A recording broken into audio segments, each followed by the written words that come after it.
Most important thing, of course, is the meter.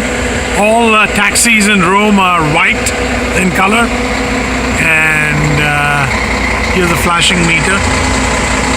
So, traffic in the morning, but it's just a convenient way to get where we wanted to go because of time constraints. As I said, the metro was very easy. You had to get off at Ottaviano, I think, and then walk to St. Peter's. We did that yesterday, but we're trying to save some time today. Also need to go have some breakfast or brunch. So, and then get to the see St. Peter's and get to the Colosseum, and then the Forum, and maybe the Pantheon, if possible. So, and this is a sign of one's life. Oh, a taxi meter ticking away. Time. Carpe diem, as they say in Rome. Seize the moment.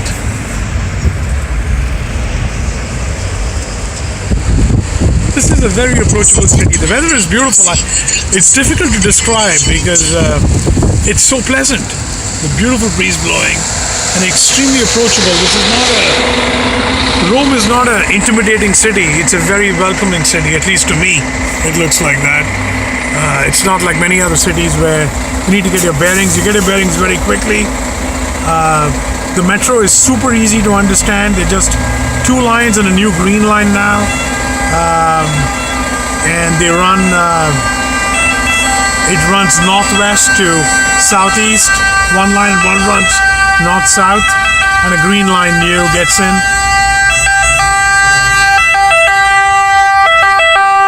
There's an ambulance.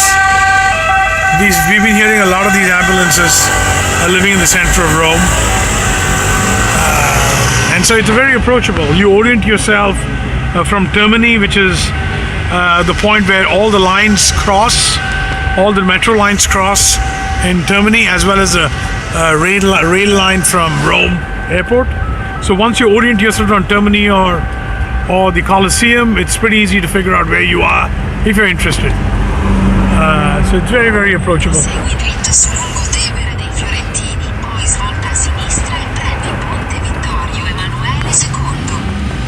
And it's a very warm, very pleasant fall day. Crisp air. It's just very romantic and nice.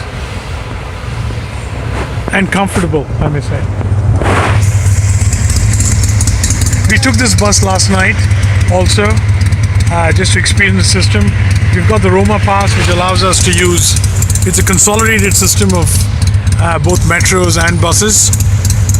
We've got a 72-hour pass, which allows us to use trains, buses, etc.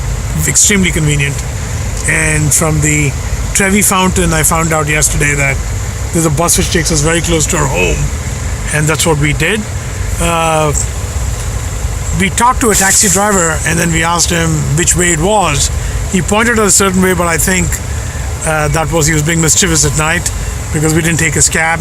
He pointed us the wrong way, and so therefore we took the bus. It went back to the terminus, to Termini, and then we started back again from there. So we did an extra trip, but we got to see a lot more that way. So it worked out well. And then we were just 400 meters away from home, a very brisk close walk last night. So very interesting and approachable. So traffic's not bad, not by Bombay standards. This actually reminds me of Marine Drive or South Bombay. That's the vibe you get, but much cleaner. And of course, with much more history and far more spectacular. But that's the feel you get. And, this history. Oh, sorry? Sant'Angelo. Oh, this is Sant'Angelo across the Trevere. So Trevere is right below. Oh, okay. Correct. This is Sant'Angelo. This is where the Pope actually goes away to protect himself. And Sant'Angelo, that we don't have time to see that, just across the bridge. No, he's not there. He's outside Rome. So this is where the rearguard action, I think, is fought, just across the Trevere. So the Tiber in English is actually called, the river is called Trevere in Italian, but I don't know why we don't call it Trevere. We should call it Trevere, but we call it Tiber. It's very confusing, but it's better to call it Tevere. So Trastevere is the other side of Tevere. And we have, okay, so I don't know, this car goes by. Thank you. And so here's that structure. It's a fortress where the Pope can be protected. There's a little bit of reading that helps you. A little bit of research helps us get where we are. Okay, we're now proceeding towards the Basilica Saint Pedro.